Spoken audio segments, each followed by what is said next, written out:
Shankaram Shankaracharyam Keshavam Badarayanam Sutrabhashya Vande Bhagavantau Punah Punaha Ishvaro Gururatmeti Murti Bheda Vibhagine Vyomavatyapta Dehaya Dakshinamurtaye Namaha Gukarastva Andhakaro Vai Rukarastva Nivartakaha Andhakara Nirodhitvat Gururitya Vidhiyate Sadashiva Samarambham Shankaracharya Madhyamam Asmadacharya Paryantam Vande Guru Paramparam Om Sahana Vavatu Sahanau Bhunaktu Sahaviryam Karavavahai Tejasvinavadhitamastu ma vidvishavahai. Om Shanti Shanti Shanti. So we are reviewing the 15 different steps for doing Nididhyasanam. And when you say steps, stages or steps, what one should see it as is 15 virtues. 15 virtues that we should think about in order to gain Atma Jnanam. So, one of the virtues that we are now studying is Maunam. Maunam means silence. So, what this means is silence as a virtue. Silence as a virtue. This is what we have to think about. So it depends on the virtue that you try to obtain or try to develop. Depends very much on what you are trying to do, what your goal is. It all depends on that. So for instance, supposing you are standing for a political office. So for becoming a public figure, there are certain things required for you. Silence is not one of them. Certainly not one of them. In fact, becoming very talkative and very effective in talking is a virtue. So it all depends on what your final goal is. But here, if our goal is to achieve a peaceful life, you see now the achieving of the peaceful life also has stages to it. You know, the ashrama system in the Vedic thinking of the 4 ashramas. So you are brahmachari, so divided into 25 years practically. So the first 25 years or so approximately means that you should be learning. You'll be learning about what is the goal of life and so on, etc. All of those kinds of things. Then the next stage, the next one is grihastha. How as a householder. Another 25, 30 years. And then comes vanaprastha and then comes sannyasa. So the value of different nididhyasanams also have different stages depending on what ashrama you are in your life. And so certainly for a grihastha means setting up a household, setting up a working environment, working for a company, making money, creating a home, all of those kinds of things, there the silence has a different meaning. It does not It doesn't mean you should be silent. In fact, you should be talking a lot. So the stages also dictate what kind of virtues you should accentuate, not accent, but to accentuate. But for a person who eventually wants to have a peaceful life, silence is a virtue that we must think about. Okay? So this is the meaning of the word maunam. One of the 15 nididhyasanam stages one should think about as virtues that one must inculcate in order to effectively gain a sense of peace. So let's look into that. We've already spent I think 1 or 2 days. I think we'll finish Maunam today, in fact. So there what we saw, if you recall from the last class, we are trying to discover ultimate peace in ourselves. The ultimate peace is a nature of Paramatma, Ishvara. Both by our definition and our expectations, Ishvara must have permanent peace. You cannot be if the person that we want to aspire to, if a stage that we want to aspire to also has conflicts, then I don't want it. It must be absolute joy. Peace and joy, you can say it's really two sides of the same coin. So that is what I'm aspiring to. How do we know that? How do we achieve it? So as you know, in Vedanta, achievement means knowing. And that should also be very clear to all of us students, because it is not praptasya praptihi.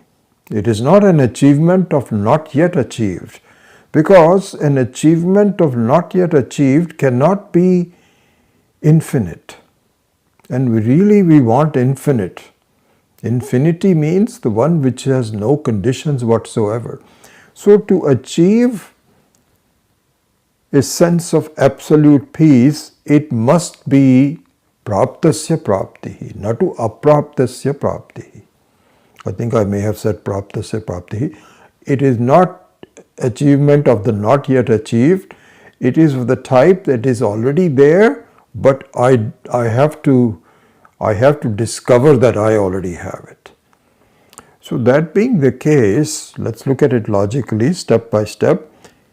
If our achievement of absolute peace is of the type of Paramatma, not the type, but of the nature of Paramatma, then how do we know it? And by knowing, how do we achieve it? Well, it is not an object. It is me, eventually. And also what we saw was that you cannot denote it as part of this whole world of experiences. It is not, the experiences are in Paramatma, but Paramatma is not in the experience. So that being the case, how do we know it? So there, as we know, this is where we did last week, and then we will go to new material today. Vedanta indicates it, called Lakshana Vritti. Do not directly point it out. It is not Vachya Vritti. Vachya Vritti means that it has a name and form, and you can point your finger at it and say, this, say, where's my, where's my phone? There may be different things, and you can say, there's your phone, right there. So that you can do with Vachyavirti, but you cannot do that with Paramatma, because it is not something which is like an object, it is everything. How are you going to denote everything? So it cannot be done. So it has to be done through Lakshana Vritti. Lakshana Vritti.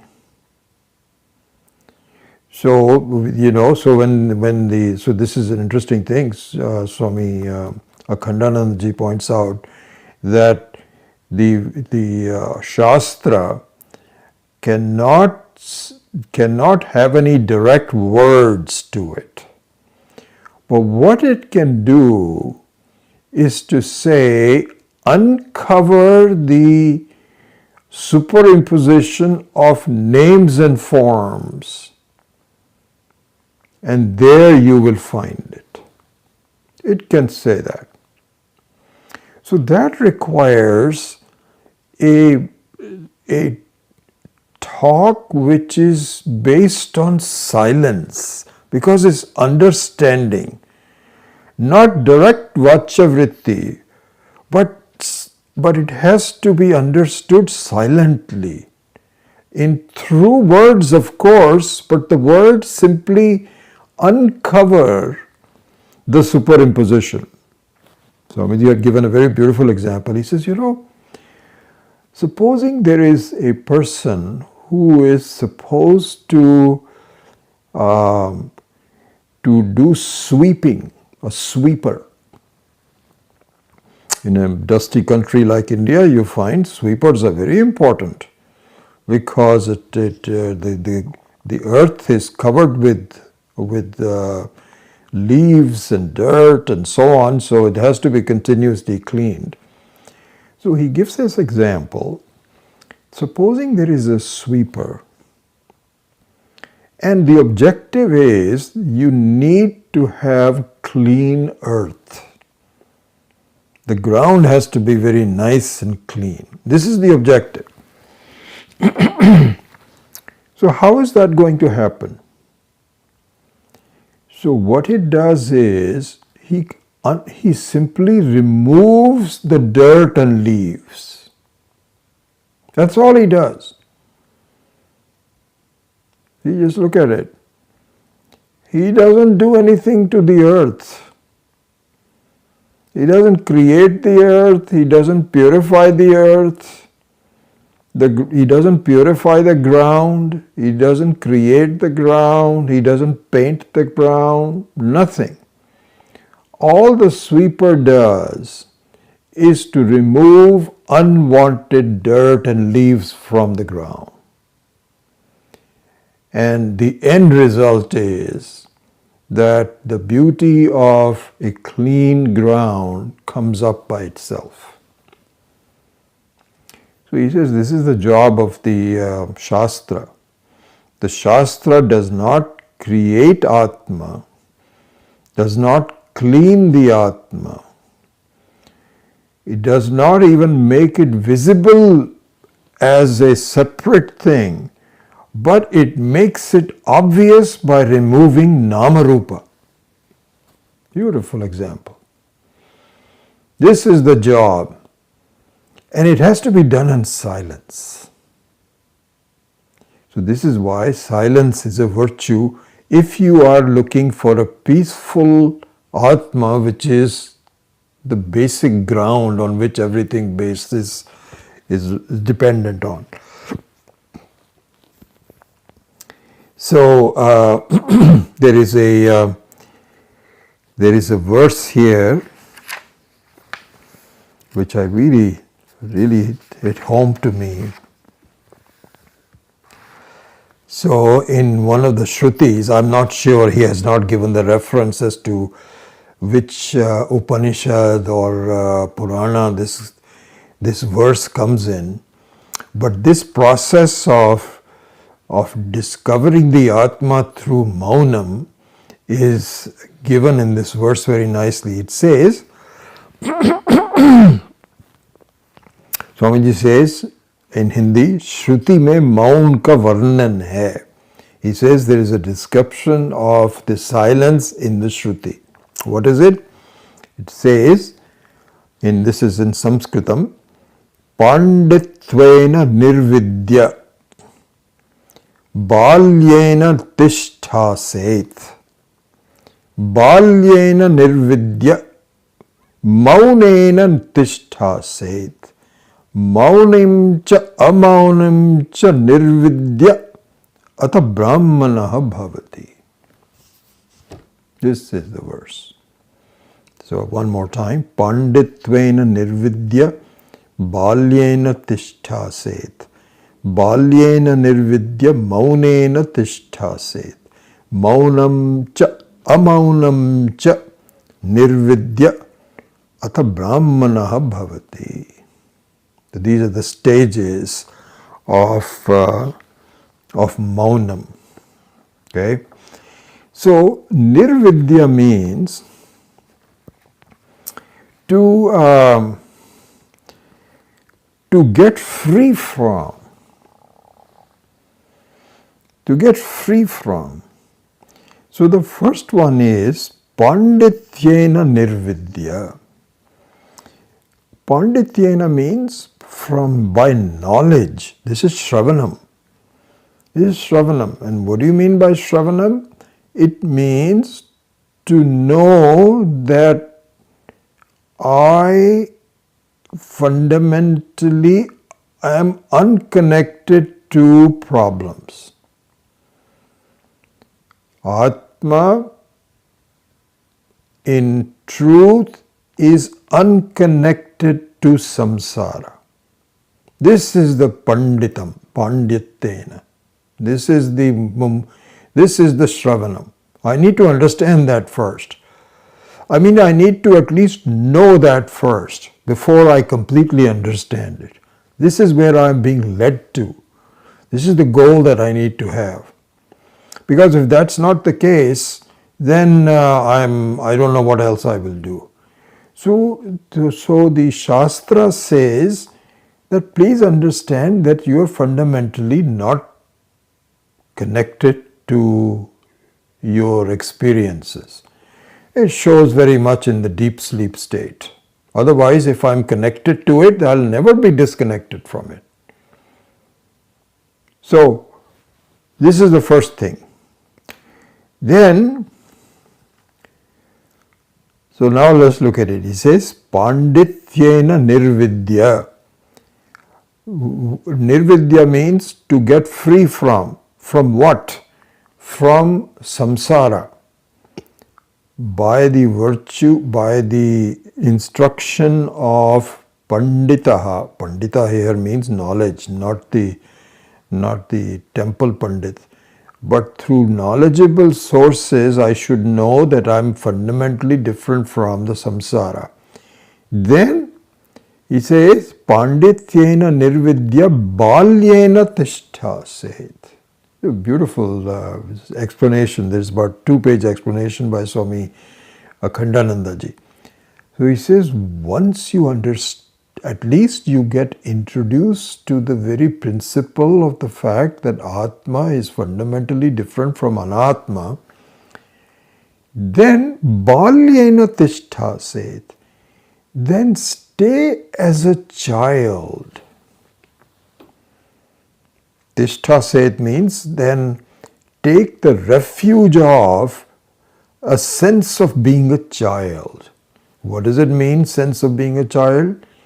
Again, very detailed explanation of this. So a child's mind is very beautiful. Very beautiful. How is it beautiful? So this is what is said, about 5 years you stay as a Kumara.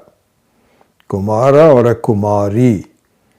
Male child or a female child. Up to 5 years is this Balyan. Why is it being called as so beautiful? Because of several things. Let's look at that. I'm just going to explain that from my perspective. And my perspective means from what I have learned from the Shastra. It's not my own ideas. So there, Balya means one that does not have deep likes and dislikes.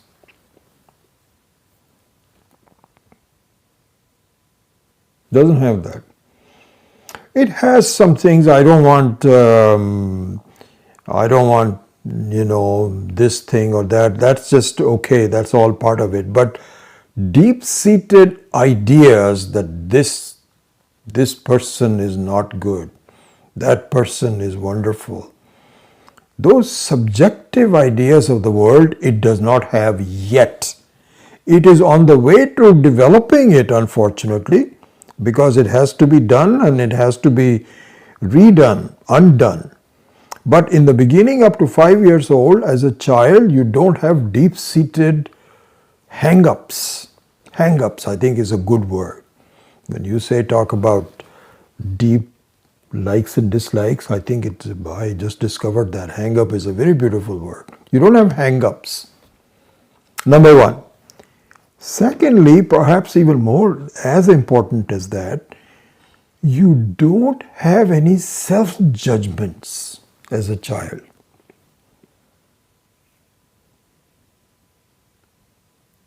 You don't feel sorrow. When you have pain and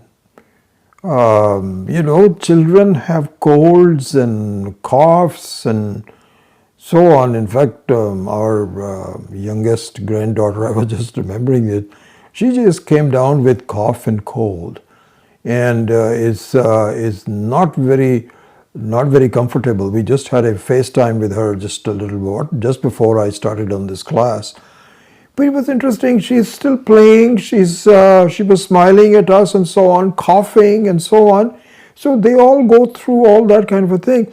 But this self-judgment is not there. Especially the self-judgment that I'm a very limited being. I am really just a small person in the whole world. That one it doesn't have.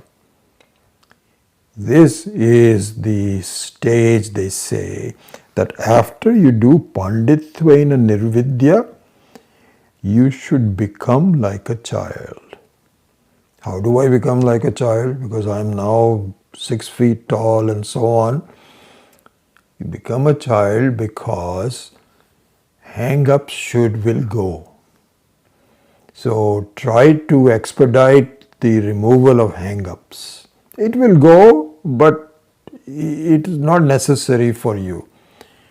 See, we have hang-ups in our life because we think they are important.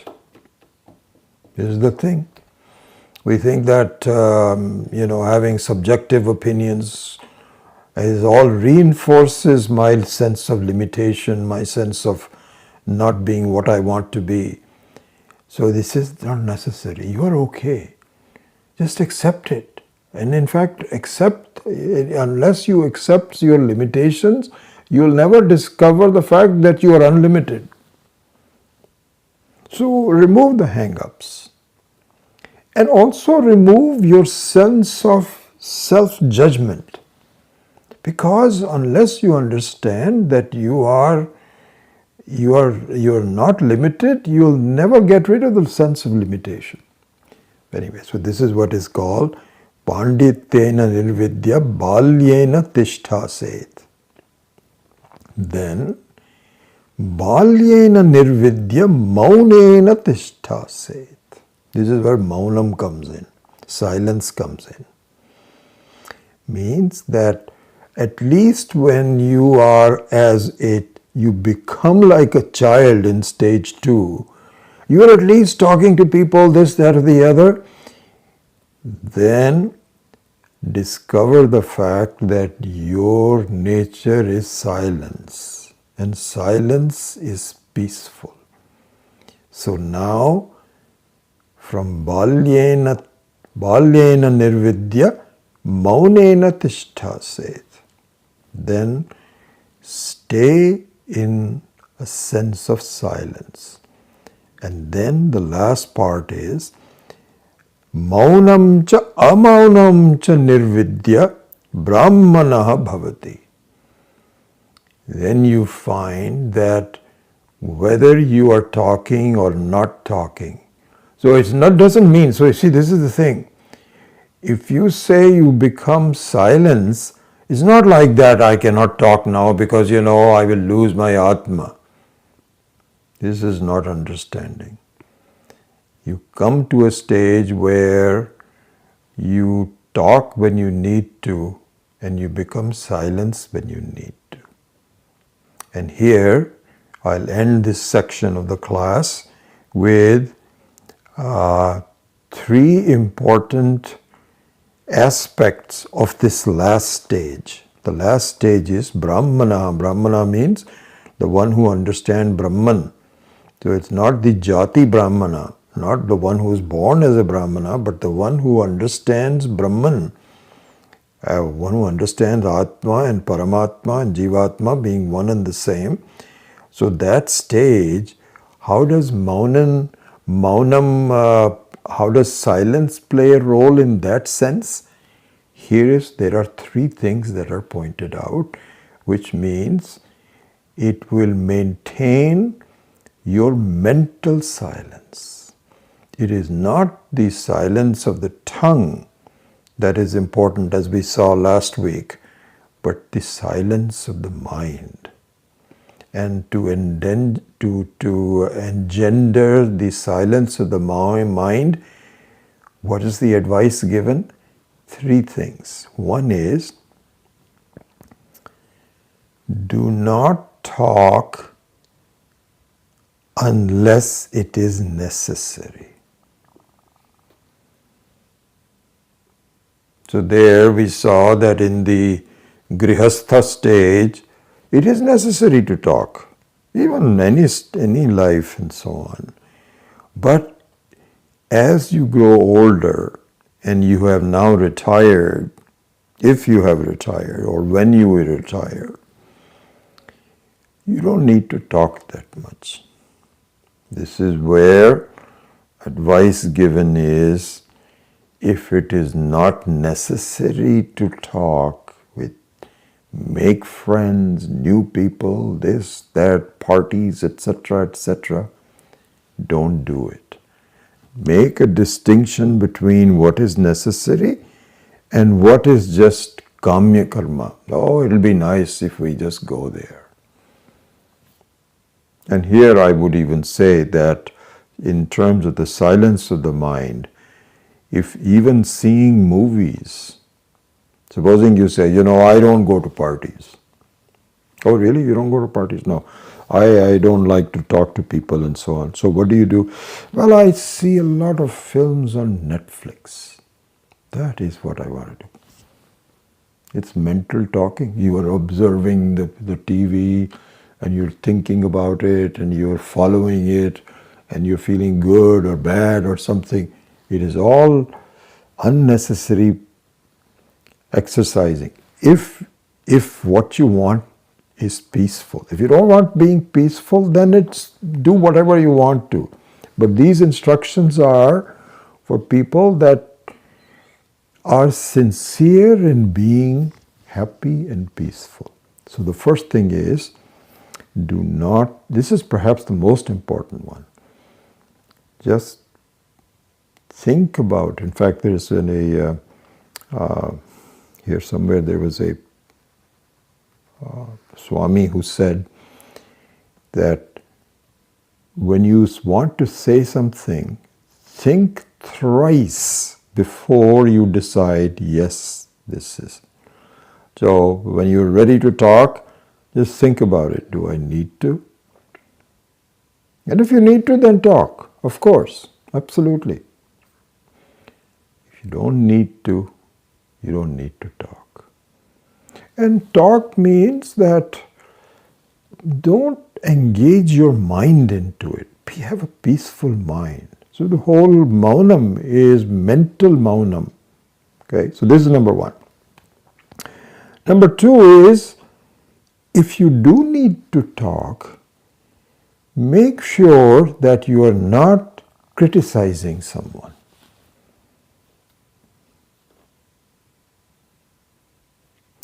Because there are two reasons why being critical of others is not good for you. We're talking about our own benefit.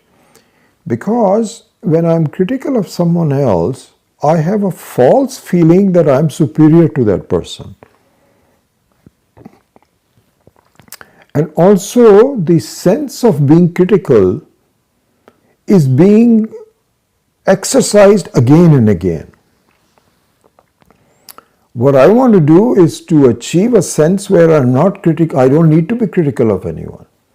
If it's necessary for me to be critical, then it's a difficult thing. But most of the time when I'm criticizing others, putting everybody else down, it is because it is unnecessary. So anyway, so that's one of them. And the third one is, do not talk in talking up your own qualifications and how good you are. Don't do that. They're not necessary to do that. So anyway, with that, we complete the virtue of silence in achieving a permanent peace. And so we've done that stage of the Nididhyasanam, and the next week we will go to a different one altogether. Okay, so that I close off there and now switch over to the Gita. Om Parthaya Pratibodhitam Bhagavata Narayanena Swayam Vyasena Grathitam Purana Munina Madhye Mahabharatam Advaitamritavarshinim Bhagavatim Ashtadashadhyayinim Ambatvamanusandathami Bhagavad Gita Bhavadveshinim Yam Brahma Varunendra Rudra Marutaha Stunvanti Divyaistavaihi Vedai Sangpadakramopanisadaihi Gayantiyam Samagaha Dhyanavastita Tatkatena Manasa Pashyantiyam Yoginaha Yasyantam na vidusura suragana Devaya Tasmai Namaha Devaya Tasmai Namaha.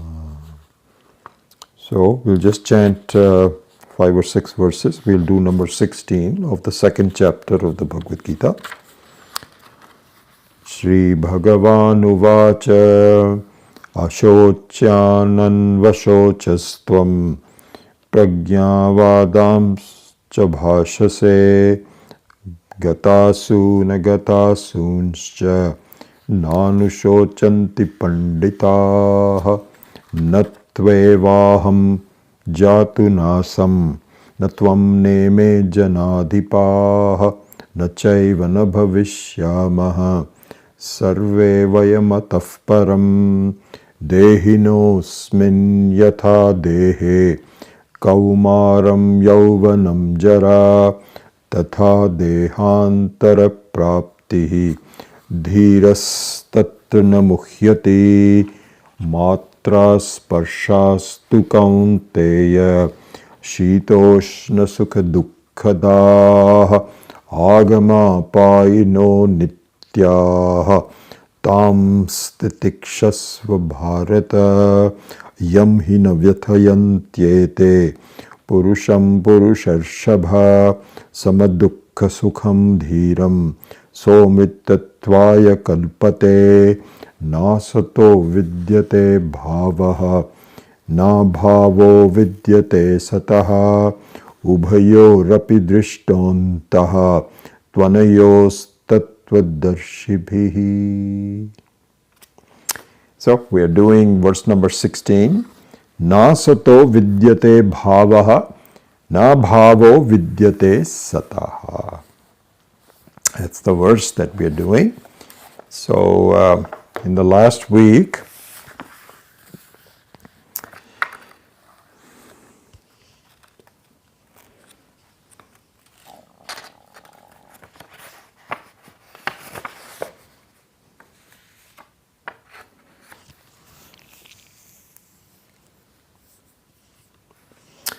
So in the last week we saw in the verse number 16,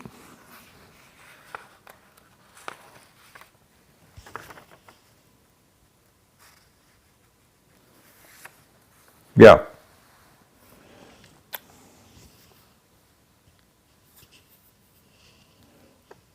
So we said that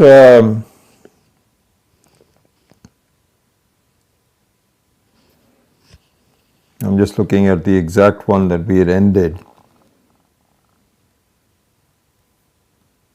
Just 1 minute, sorry.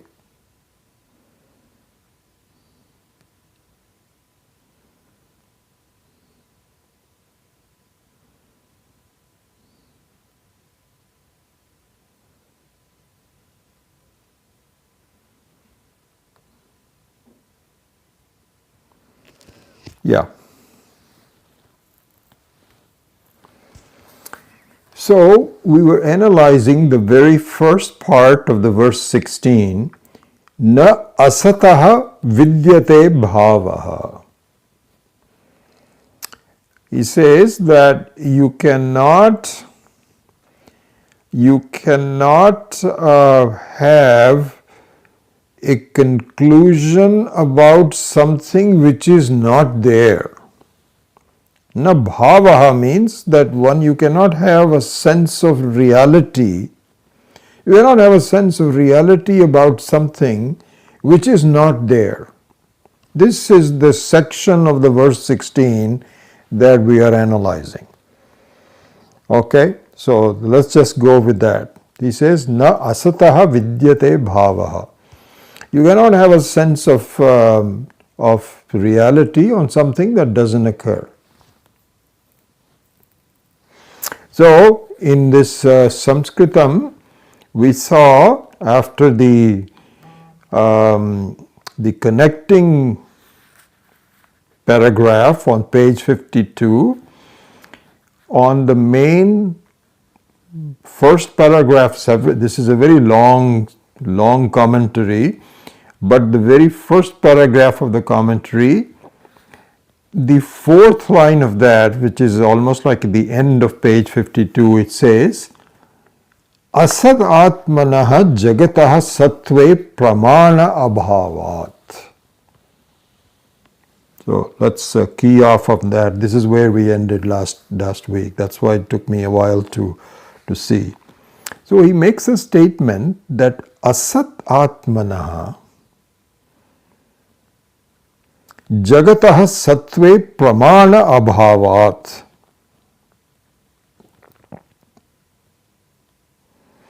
So he says that the jagat, the sense of my experiences, my life that I observe, it is not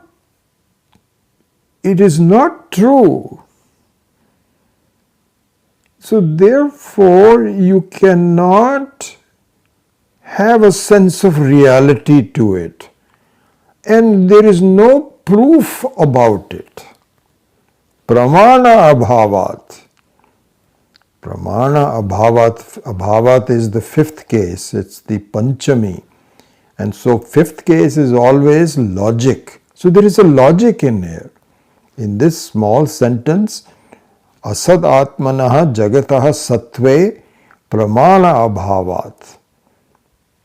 For seeing the truth about the world, there is no proof. So therefore you cannot have a sense of reality about it. You cannot not be serious about something which is not there. This is now not clear to the Purva Pakshi, to a person. So he now questions it. So let's look at that. He says, Nanu.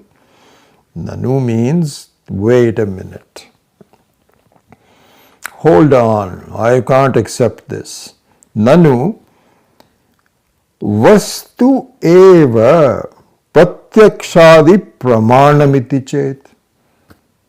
He says that pratyaksha pramana, how can you say that it is not there? because I see it. This is the table, I'm touching it. And you're saying it is not there. I cannot accept that. It is there, of course it is there. So he says, Nanu vastu eva pratyaksh adi pramanam. Pratyaksh adi pramanam means all the other ones, pratyaksha, anumanam, etc. All those are there. It's very clear. So why did we say that? So then the person who is explaining this says, you need to be asked this question. Okay, you are not accepting it, or let me now ask you, why are you not accepting it? Okay, so he says, Tvam atra prashtavyaha. Prashtavyaha means you should be asked. It is appropriate for me to ask you the following thing. Let's look at each of the pramanas. So there are 6 pramanas, and so let's look at them one by one. In fact, he's going to look at 4 out of the 6, which are the most prominent one. So let's examine whether it is a proof or not. So he says, Tat sattve pramanam kim pratyaksham. This is the last line on the page number 52, Sanskritam. He says, okay, you think pratyaksha is the pramanam? Or you think anumanam va, inference. Kim upamanam, so comparison. Uta shabdo va, or is it some words of a wise person? Because the words of a wise person are important pramana. Because you don't know what a person is until somebody says, oh, he's not joking or anything. He says, this is the senator from Wisconsin who's visiting California. This is the important person, senator. This is Shabdova. So he says, okay, which Varnam is it? So he says, all right, first one is Pratyaksham. So then on page number 53, first line, he says, Na Adyaha, not the first one. You cannot be Pratyaksham. Why can't it be Pratyaksham? If I am touching the table, if I'm seeing something, I'm hearing something, smelling something, etc., it is a pramanam. So this is where we ended the last class realistically. He says, Na adyaha idam rajatam pradesham matra chandraha ityadau vyabhichara darshanat. To look at the technical language used here, very precise technical language. So he says, idam rajatam, this is silver. Pradesham matra chandraha, that is just a small moon.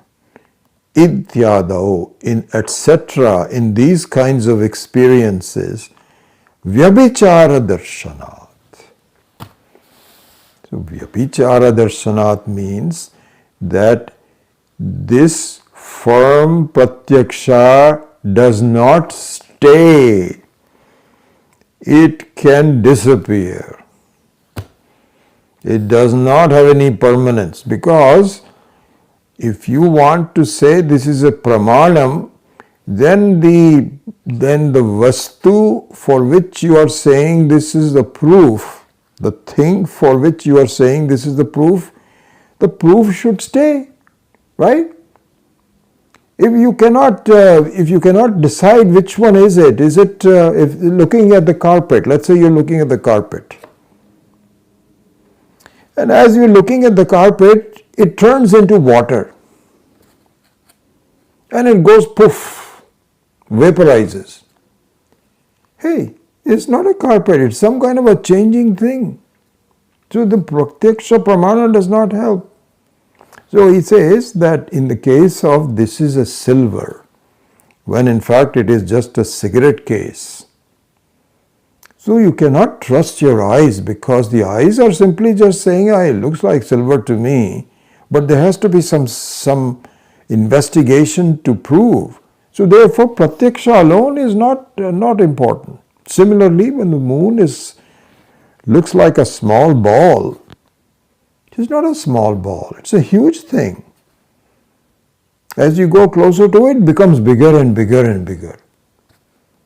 The earth is, if you look at the earth from 100, 200 miles, it looks like a small ball. So by just looking at something, you cannot say this is the proof. This is what he is saying. Vyabhichara darshanat. Vyabhichara darshanat. Vyabhichara means one which changes, one which metamorphoses. And so, darshanat means it is seen it. We know the darshana.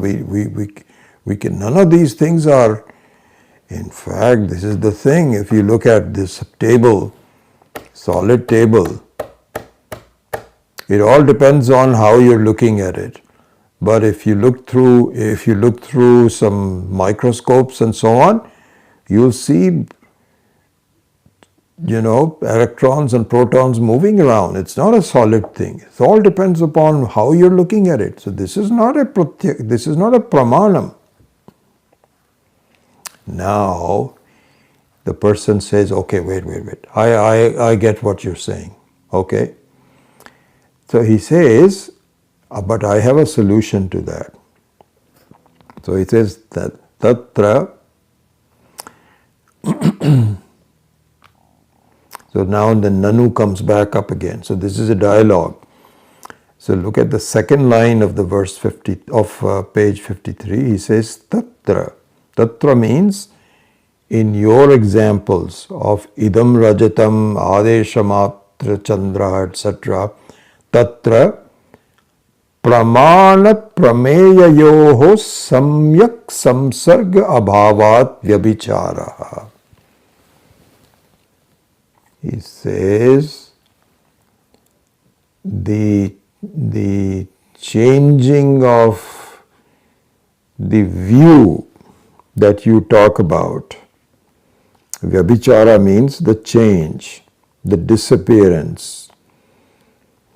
That vyabhichara in the examples you talk about is due to inadequate understanding of what the vastu is. That I get.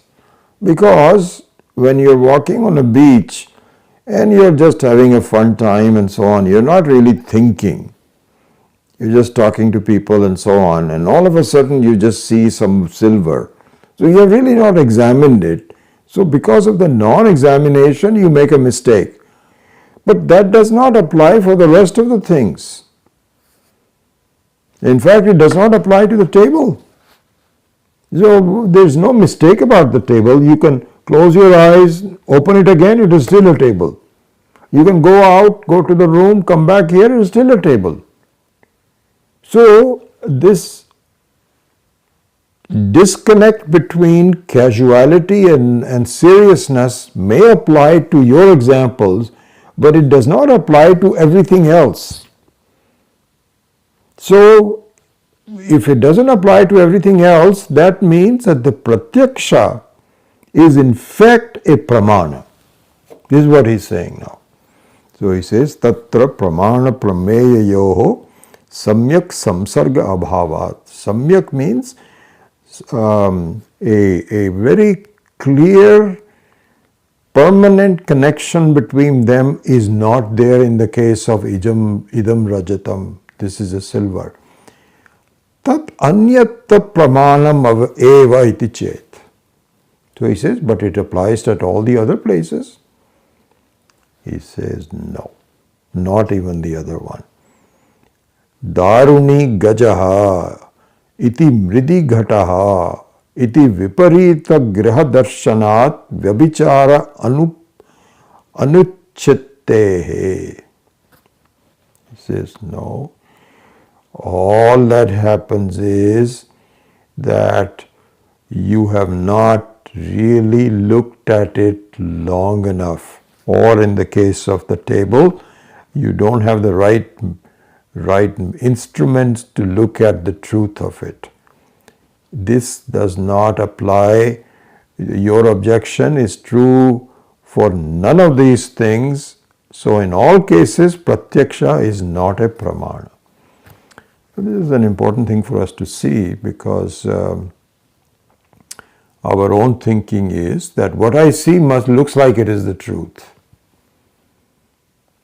Fundamentally, in fact, this is the truth of in Vedanta.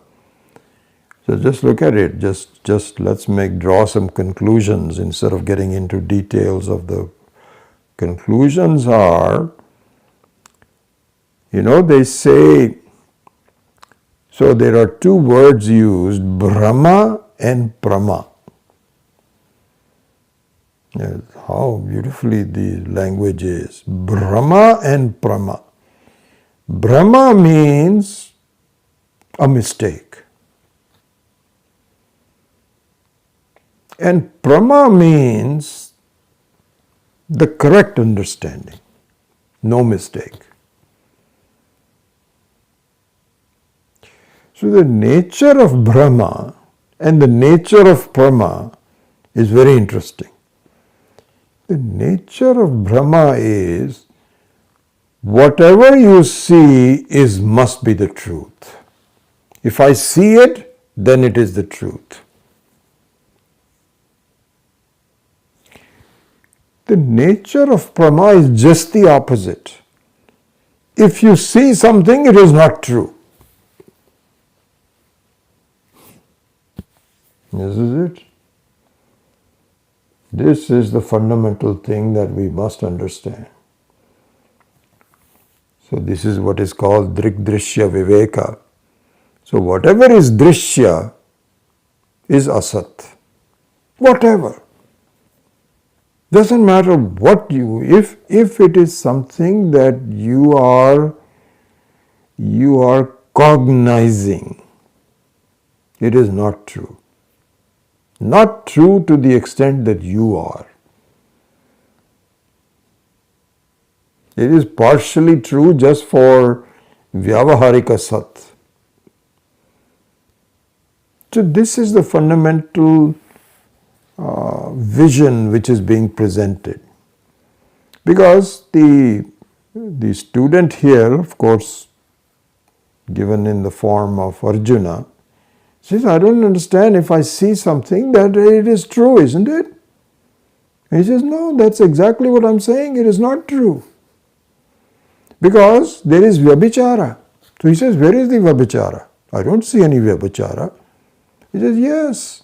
He says, okay, well that's because you were not looking at the silver very well, and yeah, your vision of the moon is, we know that I understand. But in other cases, tables and chairs and so on and so forth, there is no Vyabhichara. He says, yes, there is. It's not obvious, but once you really look into it, it is also not Vyabhichara. It is also Vyabhichara. So that means, he says, throughout pratyaksha is a pramana. Important for us to see. Alright, so having dealt with pratyaksha, now he goes to the next one. Next one is, what is the next one? Is anumana, inference. So why can't we have inference? So he says now, just look at it, he says, put my glasses on so I can. He says, this is the fourth line on the page 53, na dvitiyaha. Dvitiyaha means not the second one. What is the second one? Na anumanaha. Why not? Tvat pakshe prapanchasya pratyakshatvat tatra anumana anupapatte. Sanskrit is a beautiful, how precisely it talks about it. Here there is logic, there is everything. So he says, Tvat Pakshe, in your way of thinking. What is in your way of thinking? That everything is pratyaksha. I can see things, I can smell it, I can watch it, etc. I can hear it, etc. Tvat Pakshe, Prapanchasya Pratyakshatvat. Because the entire set of prapancha, the entire Vishwa, entire Jagat is based out of pratyaksha. It's under the purview of pratyaksha. And if it is under the purview of pratyaksha, then anumana is not necessary. You see the argument, very beautiful. He says, Tvat pakshe prapanchasya pratyakshatvat tava anumanam. No, sorry. Tatra anumanam anupapattehe. Anupapattehe means it is not tenable. It is not logical. Why is it not logical? Because anumana is only necessary if you do not have pratyaksha. You see, when you say that the mountain is on fire, is because you don't see the fire. There is no pratyaksha about the fire, but there is pratyaksha about black smoke. So by not knowing the fire, you infer there is fire. But if everything is already pratyaksha, then anumana is not necessary. So we can also eliminate the second one as a pramana. This is the second one. Okay, done. Then he says, na api tritiyaha. He says the third one also not there. What is the third one? Upamanaha. Upamanaha means a kind of like a sadrishyam, like this. When you say something like this. So he says, give the example of go sadrishaha gavayaha itivat. Here the word gavayaha, this is, I'm not sure, I'm not familiar with it, but what I can tell you is that gavayaha means it is something like a cow.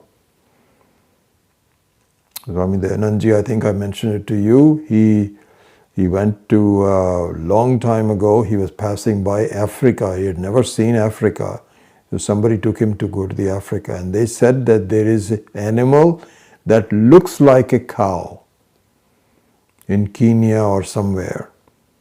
And but it is not a cow, but it looks like a cow. So looks like is a possibility. You immediately look at that and say somebody had said this is the animal that you will see there that will look like a cow. And he says, yes, that's right. It is not a cow, but it is identified by comparison. So he says even that comparison doesn't apply as a pramanam. Why not? Tat sadrisham jagatiti sadrishya asambhavat. Means you cannot say that the whole world is satyam because it looks like another something like that which is satyam. The whole thing is nothing but samsara, so the whole thing is nothing but jagat. But so you cannot compare it to another jagat. You have never seen that. So comparison also doesn't make any sense. Third one is also done. Naiva chaturthaha. The fourth one is shabdaha. Na cheva attarthurtaha. So he says, not even the fourth one. Now starts a new argument with this.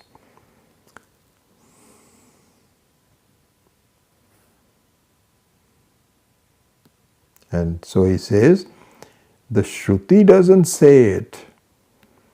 All the wise people don't say that this is true. If they said it was true, then we'll have an argument on our hands. So, neither pratyaksha, not anumana, not upamana, not shabdaha. He explains the shabdaha now. Na eva chaturthaha. Vikalpah nahi vastu. Nahi asti dvaita siddhi.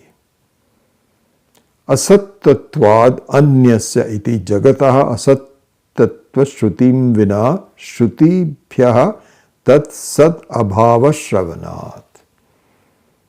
So this is a long sentence, so let me just summarize it for you. It says, Shruti never says that there is any truth in Dvaitam. Shruti says the whole world is one thing. They are not multiple things, it's only one thing. This is the thing we have to really see. The whole world is nothing but Brahman. Brahman, which is always there. It may have some nama rupa, just like you have ornamentation of the gold, but the gold is always there, so to speak, in that example. Here, Brahman is always there, only one thing. So the ornament and the gold are not two things, it's only one thing. This is what the Shruti is saying. So the Shruti is not saying that there is, what you see is the truth. What Shruti is saying is, what you see is nothing but you. You are the very truth about the whole thing. This is what needs to be understood. It is the truth. It can only talk about truth. You cannot say, oh, it can say for the time being, I understand you don't see it that way. It can say it that way. But it says, no. Whatever you believe in, whatever you see, it is the truth. It never says that. Never says that. That's the meaning of this long sentence. Now the questioner says, but that is not true. He says, Nanu Atmanaha Akasha Sambhutaha iti yato va imani bhutani jayante iti cha brahmanah sakashat jagat utpattihi shuyate atah brahma karyatvena jagatah astitve shruti asti eva pramanam iti chet. Beautiful objection. Very nice objection. We just wait a second. How can you say that the Shruti doesn't say that the things that you see are not true? I'll tell you somewhere the Shruti says just the opposite. In Taittiriya Upanishad itself, which is one of the most important Upanishad, he says, Atmanaha Akashat Sambhutaha. From Atma comes Akasha. Akashat Vayu. From Akasha comes Vayu. Vayoho Agnihi. From Vayu comes Agnihi. Agnehe Apaha. It says all of this. Doesn't it say that? And furthermore it says Yato va imani bhutani jayante. They are born. That means that you're talking about some real things. Iti cha brahmanah sakashat jagatha utpatti shruyate. Shruyate means it is right there in the Shruti. Therefore, Brahma karyatvena jagatah astitve shruti asti eva pramanam. So therefore, as an effect, it talks about the reality of things, and you cannot say that there is no Shabda is not a Pramanam, because the Shabda says it is there. At this point,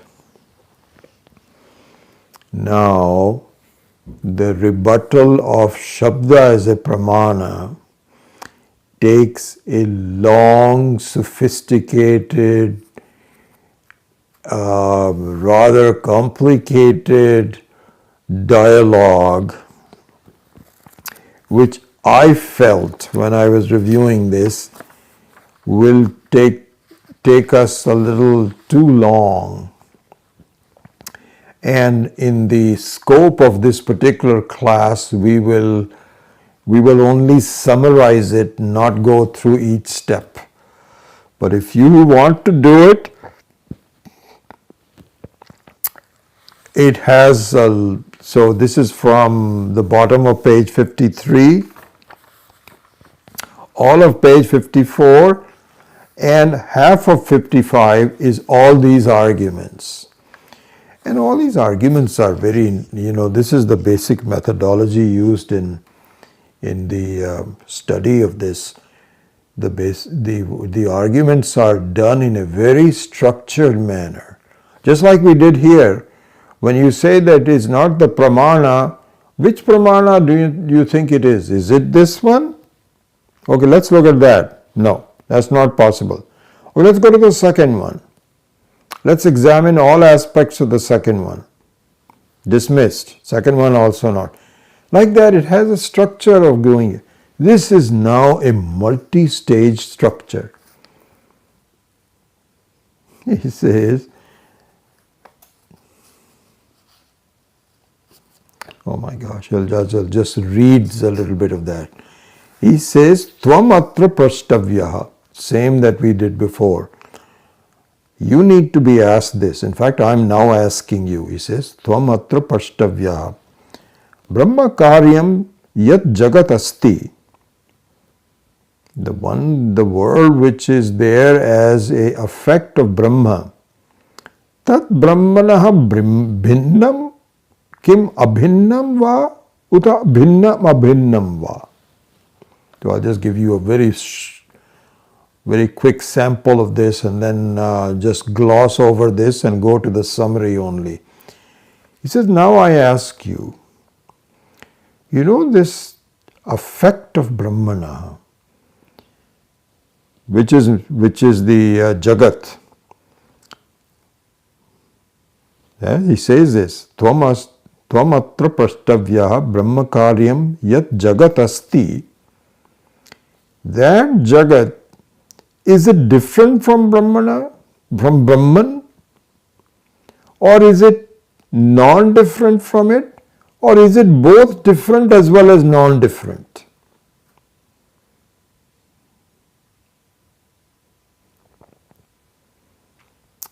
And let's look at each one of them. Then he goes it further. Bhinnatva pakshe karyam sadva kim asadva uta asad asadva. So now he has a multi-nodal structure to ask questions, discuss the answers, come up with new objections, and so on. This goes on for a long time. And so this is what I thought that would be outside the scope of this particular class. If we were living in an ashram and there were 3 classes a day for 6 months, then the brahmacharis should go through this. And if you have your own time, please go through this. But in the flow of the class, I think I will gloss over that. So please accept that. Then we go, but we won't lose the fundamental concept, which is an important one. In the process of doing all this analysis, it just makes it a little bit clearer, but nevertheless, we will not lose the conceptual conclusion, which is now coming up. So this is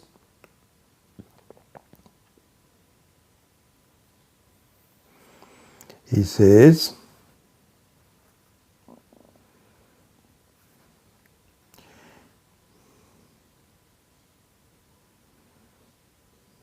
okay, so now we go to page 55 and about the center of the paragraph, 1, 2, 3, 4, 5, 6, 7th line from the bottom. The summary starts, and it's an important summary. I want to make sure that you don't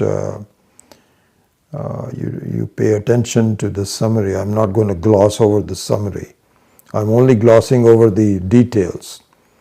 So he starts with the summary with Shrutya Jagat Upadanatvam Brahmanah Pratipadyate.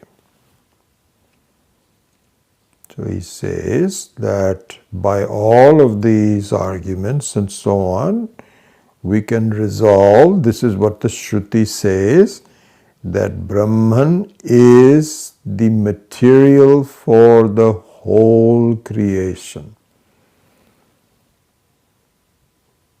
Brahman means consciousness, you, Ishvara, all these are different words for Brahman, but you as the conscious entity is the upadana karanatvam of the Jagat.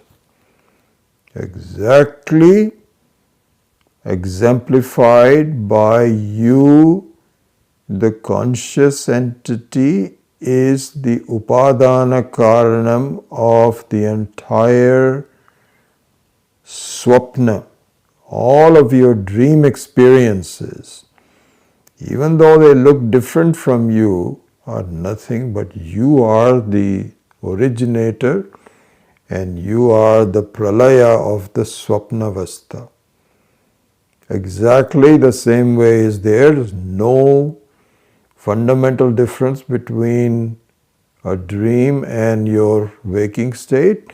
In the waking state also, you as the Atma is the upadana karanam of the whole Jagat. This is the conclusion. So he says, Shrutya Jagat upadanatvam brahmanah pratipadyate. Pratipadyate means it teaches. It teaches, shows, proves. Okay?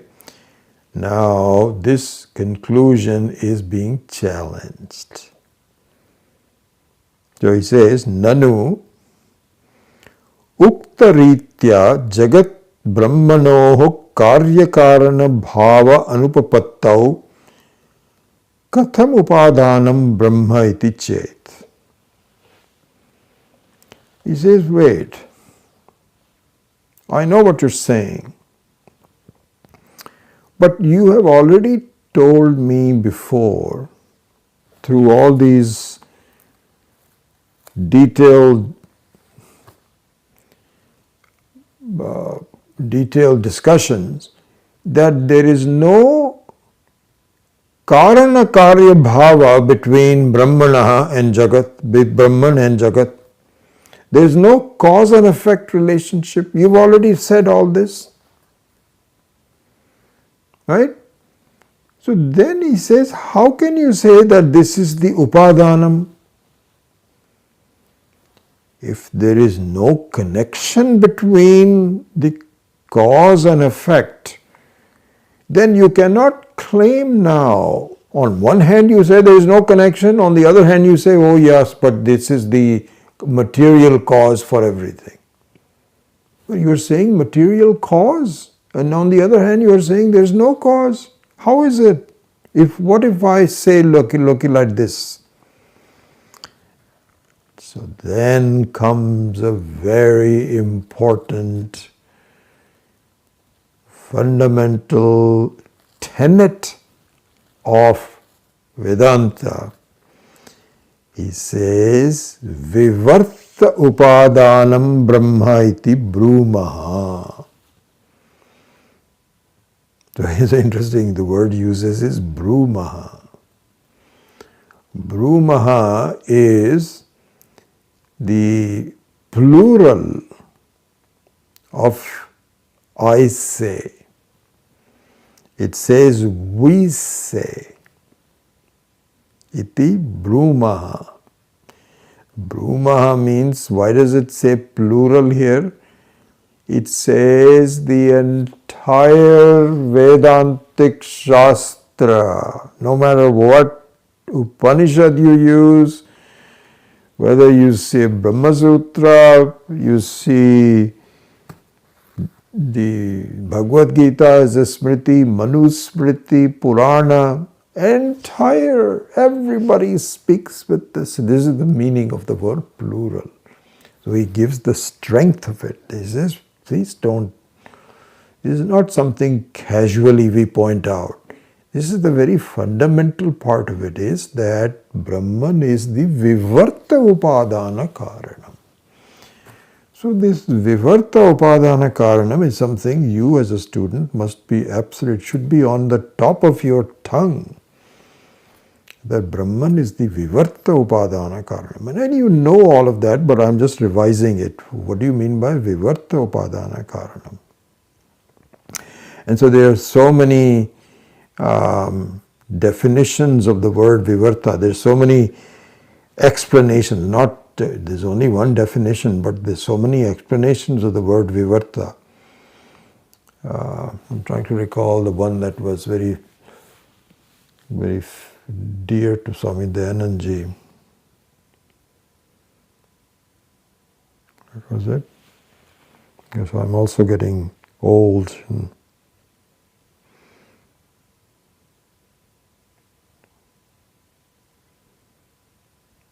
Yes, it comes back. Thank you. It says, he used to give the definition of Vivarta is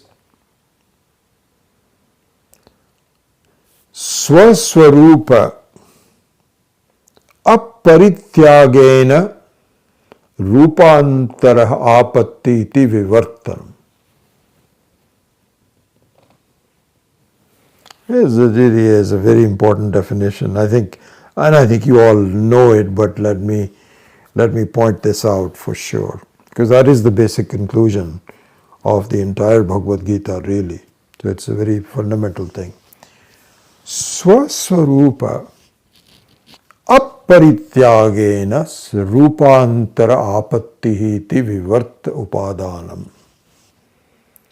So he says, without giving up its own nature, it appearing as something else is called Vivarta Upadanam. And the opposite of that from a Vyavaharik standpoint should be seen as follows. Swaswarupa Parityagena, by giving up its original nature, Rupantara Apattihi, the movement to a new state by giving up its previous state is not Vivarta Upadana Karanam. That would be called Parinama Upadana Karanam. So one is Vivarta Upadana Karanam, where the original Swarupa is never given up, even though there is an appearance of something different, versus the other one where the original Swarupa is given up in following the new Swarupa. It will be much better if we give you an example. Let us take the example of the latter. Swaswarupa Parityagena Rupantara Apattihi. The typical example given is making yogurt out of milk. So there, milk is an upadana karanam, because you cannot make yogurt. I mean, nowadays you can make it from, almond milk and soy milk and so on. So, but anyway, some kind of so let's keep it to cow milk. So without cow milk, you cannot make yogurt. So the cow milk is the upadana karanam of yogurt. But in the case of yogurt, the milk, the swarupa of the milk is gone. The flowingness and the sweetness of it is gone. Instead, it becomes solid. and becomes sour. So this is an example of parinama upadana karanam. So parinama upadana karanam means swaswarupa parityagena, paritaha tyagena, completely taking it up. Rupantara, some different form, apattihi or prapaptihi is called parinama upadana karanam. And on the other hand, swaswarupa aparityagena rupantarapattihi is called vivarta upadana karanam. Examples of that are many. When you make a clay pot out of clay, then the pot, you don't look, when you see a cup, you don't see that it is just dirt, that it is clay. It's just a modified form of a clay. It just looks like a cup. Especially if you paint it and so on and so forth, it looks totally different. But in fact, you break it down and you stomp on it, put some, and it becomes part of the clay itself. So the clay never really changes its form. It just looks like a different form. This is called vivarta upadana karanam. So this was the definition that Swamiji introduced us to. But over the years, I have seen many ways of expressing the same vivarta upadana. Here is another one. So now look at this one. He says vivartatvam nama. This is a very interesting expression which is used in Shastra. Whenever you see something, then the following by the word nama. Vivartatvam nama. So vivartatvam nama means it is known as. That's the right way to look at it. To know something or define something is called vivartatvam nama. Adhishthanasya anyatha abhana matram. Adhishthanasya anyatha bhana matram. Tatcha grihitum grahana dosha kritam.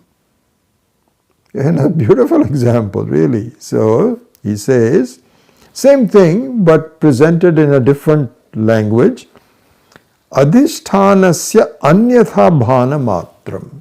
He says, looking at something which is different from the nature of the adhisthana. Adhisthana means the very substance of it. Like the clay is the very substance of a cup. So clay is the adhisthana. Right? So the adhisthana not being taken in its own form but in some other form is called vivarta.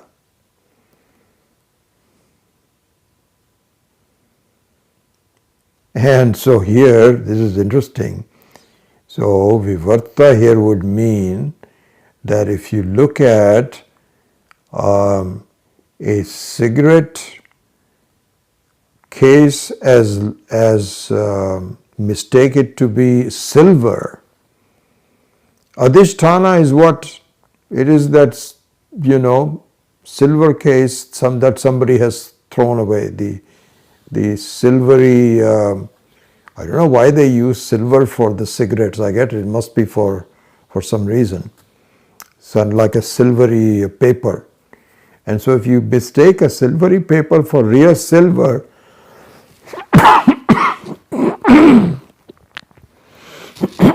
excuse me.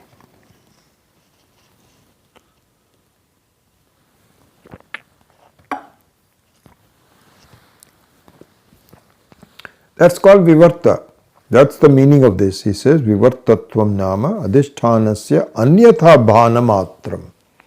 Some kind of a matra means it's just taken, just taken. So the word just taken means it is just for that purpose only, that's all. Tatcha grihituhu grahana dosha kritam. This is an important one. He says, first of all, this is the definition of vivarta, and furthermore, tatcha grihituhu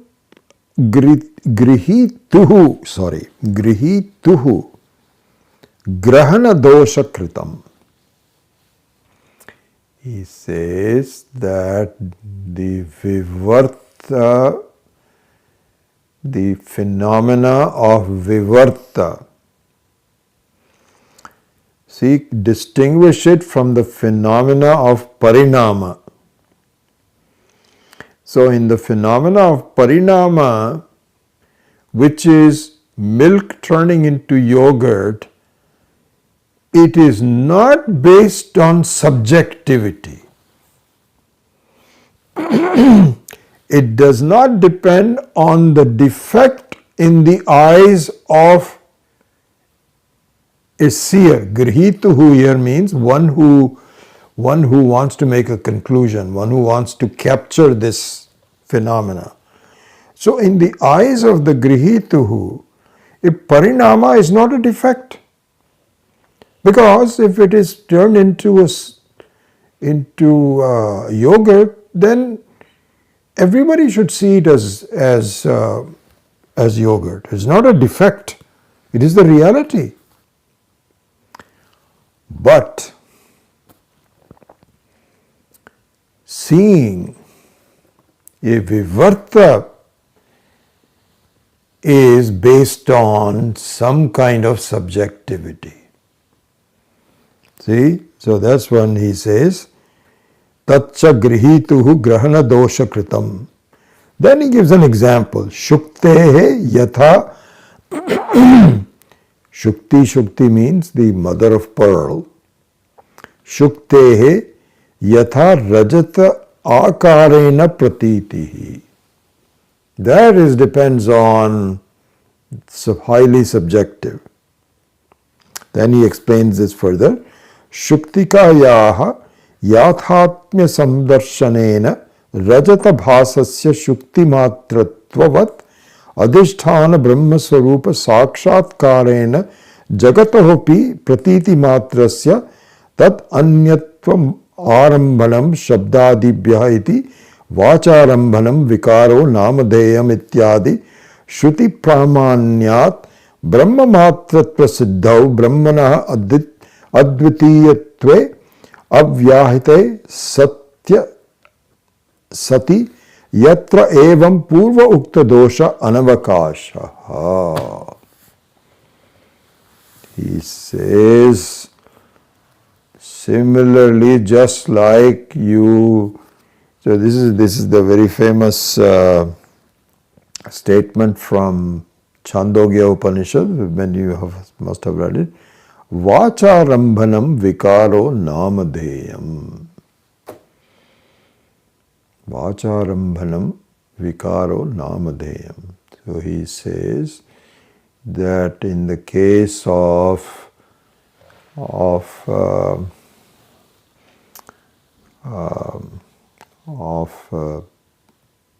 clay looking like a cup, or gold looking like an ornament, is only for talking purposes. Vak arambhanam yasya. In the Chandogya Upanishad, we may have studied it, I think somewhere. He explains it very well. Vacharambhanam means vak arambhanam yasya. It is only from the standpoint of just description. Oh, this is such a beautiful ring. Look at this lovely ring. My goodness, what a beautiful ring. This, that, or the other. It's all beauty and discussion and comparisons and so on and so forth. All for talking purposes. In reality, it is gold only. You can talk about its forms, its effects, its functions, all of those kinds of things. That's fine. That's okay. We're not criticizing you for that. But do not say there is any reality to it. So similarly, my dear, he says, Jagatopi pratiti matrasya ityadi shruti pramanyat brahma matratva siddhau. Every jagat is only for talking purposes, as we saw in Maunam. Now it's interesting to just apply that right here. It's for talking. We are just kind of like talk. There's no reality to it. This is the thing, we get ensnared in our own talk. We are just, it is just make-believe and so on, and before we know it, we take the make-believe to be real. And then we cry, and he says, I have no peace. I want peacefulness. And the other part is that you start missing talking to people. I don't have any friends. I'm lonely. I've got to do this.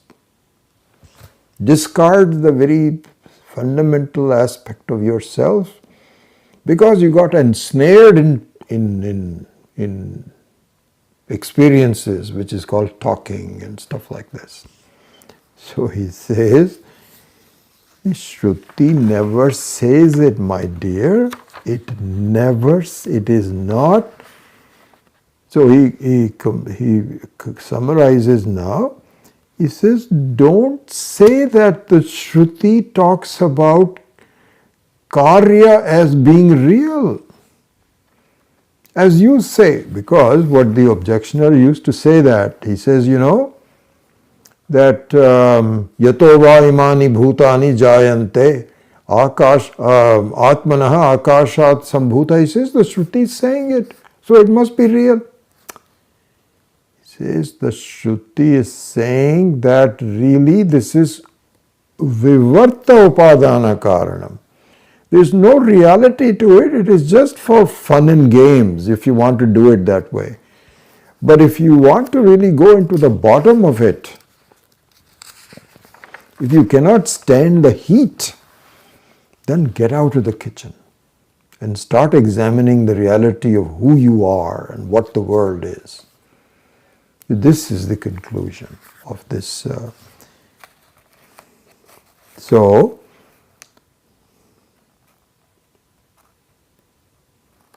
then on the second line of page 56, he closes this. It says, Tasmat. Tasmat means therefore. Therefore means we've already proven it. We have gone through our discussions and it is very clear. Please listen to me. Tasmat apramananikatvat jagatah swatah satta nasti iti siddham. This is the conclusion. So he says, therefore, because the so-called proof of looking at the Jagat is unreliable, tasmat apramanikatvat jagatah swatah satta nasti. This is also an important thing. Swatah satta. Swatah siddha means because the satta, the truthfulness of an ornament is not swataha. It's parataha. The truth of an argument or ornament is the truth of the adhisthana, the gold. The weight of the ornament is the weight of the gold. The look of the ornament is the look of the gold. Everything is parataha satta. It's not swata satta. If the ornament has an abhimana, I am so beautiful, what a shine I have. So the gold, and they're having a dialogue. The gold says, hey, that's mine. He says, not yours, it's mine. Okay, all right. You know what? I'm going to take mine away. You have your own satta. He says, no, I'm sorry, I didn't mean to say that. It is not svata satta. So similarly, the satta of the jagat, this is what we have to see, is not svataha, it's parataha. It depends on me. Tasmat apramanikatvat jagatah swatah satta nasti iti siddham. This is now done.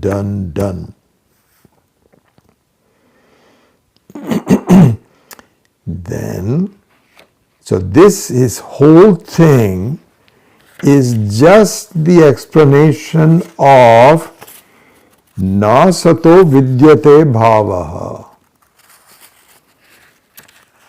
Na sato vidyate bhavaha is now explained and concluded and finished. Now we go to the second one. Na abhavaha vidyate sataha. So he says, evam asataha shabdadehe satta bhavam pratipadya. Having explained this satta abhavam, evam asataha shabdadehe satta abhavam. So there is a sandhi here, is an pratipadya idanim brahmanah swarupa rupasya sadbhavam pratipadayati na abhavaha vidyate sataha. So he says, now that we have established, like Sri Krishna by the verse number 16, one of the most important verses in the Bhagavad Gita, has established logically and through experiences the fact that the Jagat does not have any reality. Now he wants to show that you as the Satta has no non-reality. You will never have a non-reality. So that is the next step, and that we will do in the next class. So with that, I close the class today. Om Asato ma satgamaya tamaso ma jyotirgamaya Nityor ma amritam gamaya. Om Purnamadav Purnamidam Purnat Purnamudachyate Purnasya Purnamadaya Purnameva Vashishyate. Om Shanti Shanti Shanti. Harihi Om. Shri Gurubhyo Namaha. Harihi Om.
So nice to see you all. Wonderful.